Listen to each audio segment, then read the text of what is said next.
తిరుపతి జిల్లా చంద్రగిరి మండలం మోహన్ బాబు యూనివర్సిటీలో ఘనంగా మోహన మంత్ర టెక్నోఫెస్ట్ జరిగింది. ముఖ్య అతిథిగా మంచి విష్ణు పాల్గొని కార్యక్రమాన్ని ప్రారంభించారు. ఈ సందర్భంగా ఏర్పాటు చేసిన మీడియా సమావేశంలో మంచి విష్ణు మాట్లాడుతూ ప్రతి సంవత్సరం దేశంలోని వివిధ యూనివర్సిటీల నుంచి వేల మంది విద్యార్థులు పాల్గొనే కార్యక్రమం మోహన మంత్ర అన్నారు. 2025 టెక్నోఫెస్ట్కు 40,000 మంది విద్యార్థులు పాల్గొన్నారన్న మంచి విష్ణు వెల్లడించారు. పండగ వాతావరణంలో ఈ టెక్నోఫెస్ట్ జరుగుతుందని ప్రతి విద్యార్థి బాధ్యతగా వ్యవహరించి మోహన్ మంత్రాన్ని విజయవంతం చేయాలన్నారు. మోహన్ బాబు యూనివర్సిటీలో నాకు ఎంత హక్కు ఉంటుందో విద్యార్థులకు సిబ్బందికి అంతే హక్కు ఉంటుందన్నారు. భారతదేశంలోనే అతిపెద్ద టెక్నోఫెస్ట్ మోహన్ మంత్రాన్ని గత 10 సంవత్సరాలుగా ఈ మోహన్ మంత్ర సాంస్కృతిక కార్యక్రమాలు అలరిస్తున్నాయని ఆయన వెల్లడించారు. అనంతరం ఏర్పాటు చేసిన సాంస్కృతిక కార్యక్రమాలు పలువురిని అలరించాయి.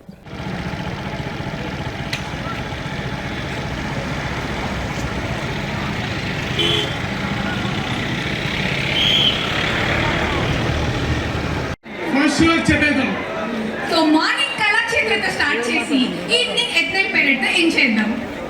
అప్పుడే ఎండ్ అంటున్నావేంటి? అసలైన ఈవెంట్ స్టార్ట్ అయ్యేదే ప్రో షోలు.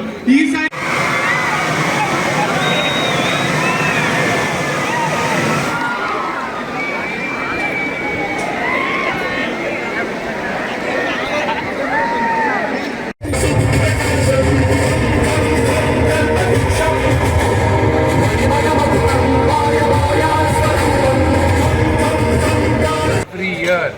Student cultural techno festival జరిపిస్తుంది. దాని పేరు మోహన మంత్ర.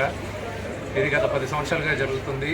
అండ్ ఈరోజు దాదాపు 40,000 మంది పిల్లలు ఒక మోహన్ బాబు యూనివర్సిటీలో వచ్చిన 20,000 మంది కాకుండా మిగతా యూనివర్సిటీస్ నుంచి, మిగతా రాష్ట్రాల నుంచి, కాలేజెస్ నుంచి, మిగతా రాష్ట్రాలు యూనివర్సిటీస్ నుంచి, మన ఆంధ్ర తెలంగాణ నుంచి కూడా చాలామంది స్టూడెంట్స్ అటెండ్ అవుతారు ఈ 3 day కల్చరల్ ఫెస్ట్కి.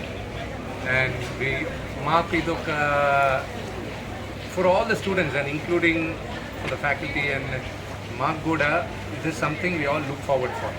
ఎందుకంటే యూనివర్సిటీ స్టూడెంట్స్ నాకు ఎంత హక్కు ఉందో మోహన్ బాబు యూనివర్సిటీ పైన ఇక్కడ చదివే ప్రతి ఒక్కరికి, పనిచేసే ప్రతి ఒక్కరికి అంతే హక్కు ఉంది. మా యూనివర్సిటీలో, మన యూనివర్సిటీలో ఈరోజు పండగ మోహన మంత్ర జరుపుకుంటున్నాం. అండ్ దిస్ ఈజ్ భారతదేశంలోనే one of the biggest techno cultural festival. Thank you.